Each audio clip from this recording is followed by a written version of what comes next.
Ito lang ang ulam namin. Bumili kami ng isang serve ng atay, tapos isang serve ng langka.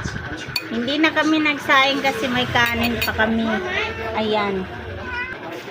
Since yung Miming ay gutom na, bibilihan na lang siya ng manok daw na prito, sabi ni asawa ko, kasi wala siyang makakain dito.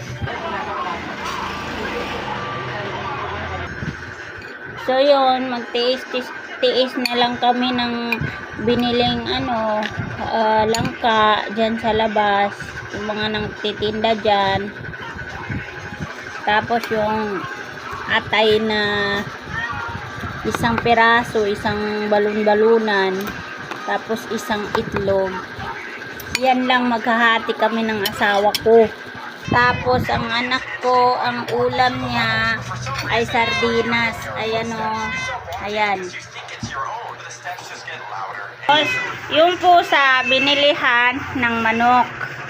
Yung anak ko, sardinas ang ulam. So, ayun, minsan yung akala nating simpleng bagay, pero wag ka, dahil napakalaki ng reward mo yan sa Panginoon kapag gumawa ka ng mga mabubuting gawa kahit sa mga hayop, kasi may buhay din ang mga yan.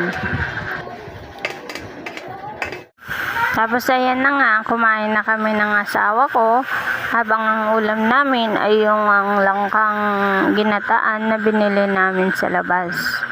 Medyo maalat lang siya, kaya dinagdagan ko siya ng konting asukal para hindi naman siya masyadong maalat. Tapos sabi ko sa asawa ko, alika magpakita ka dito sa sa camera, kasi nga ay gumagawa ako ng content, at ginawa ko ang content yung pagbili mo ng ulam ng pusa, kasi lagi naman niya yung ginagawa